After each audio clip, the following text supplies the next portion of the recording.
J'enchaîne 2 semaines de suite et, à vrai dire, je ne sais pas vraiment pourquoi. Nochan a essayé de m'embrouiller en me disant qu'il fallait que je rétablisse la parité, que l'équilibre du temps d'antenne entre nous deux, c'est important, et je sais plus quelle excuse vaseuse, hein. En plus, j'ai l'impression que je suis un peu malade, il a pas de cœur celui-là, hein. Quoi qu'il en soit, il n'est pas là donc ça ne sert à rien de râler. Tant qu'à faire, faisons de jolies découvertes, pensons positif. Vous savez, devant un écran dont la moitié des pixels ne fonctionne plus, je préfère encore me dire « Mais non, la moitié des pixels de cet écran fonctionne encore !» C'est toujours une joie de vous retrouver pour qu'on puisse découvrir quelques belles images ensemble, de faire des découvertes, ou bien d'autres joyeusetés qui font le sel de la vie dans la brandade de morue du quotidien.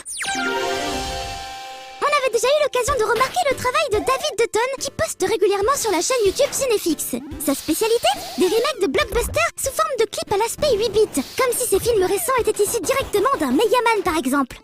Après Matrix, c'est au tour des Gardiens de la Galaxie de se voir pixelisés. Ça spoile bien comme il faut si on n'a pas vu le film, hein, il est vrai, mais c'est toujours aussi agréable à regarder.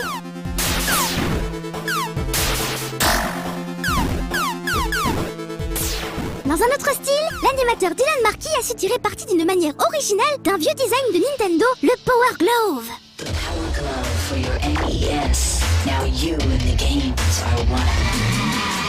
Ce fameux gant a fait fantasmer bien des joueurs en culotte courte, même si en réalité, il se révélait bien peu utile à l'époque. Il est devenu pour l'animateur, spécialisé dans la stop motion, un de ses plus précieux instruments de travail. En trafiquant un peu son gant pour lui permettre de se connecter à son PC en Bluetooth, l'animateur peut désormais piloter son logiciel d'animation sans avoir à se balader à travers tout son plateau à chaque prise de vue.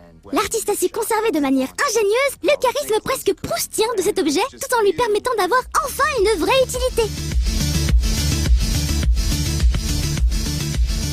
Niveau design, le premier Megaman, à tout point de vue, était une merveille pour l'époque. C'est sans doute en partie pour cela que sa jaquette américaine, complètement aux fraises, est restée par contraste dans la légende. Capcom s'était amusé de l'anecdote en intégrant le personnage dans le roster de combattants du jeu Street Fighter Cross Tekken.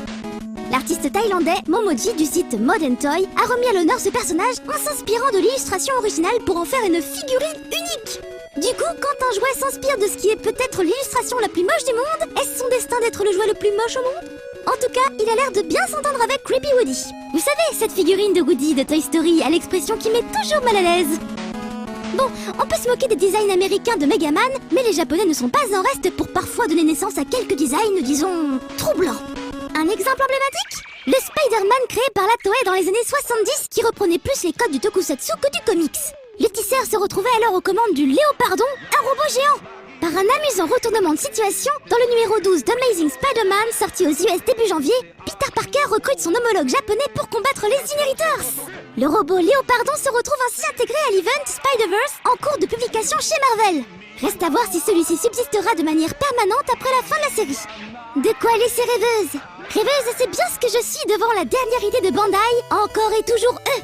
Au Japon, la société propose dans les combini une variété de produits appelés Hakovision. Hako, ça veut dire une boîte en japonais. C'est tout simplement un dispositif de projection mapping dans le creux de votre main. On ouvre fébrilement la boîte, on enlève le chewing-gum dedans qui est là pour le prétexte, et on construit de ces petites mimines fragiles une scène miniature. Il faut ensuite disposer un écran en plastique en diagonale du dispositif.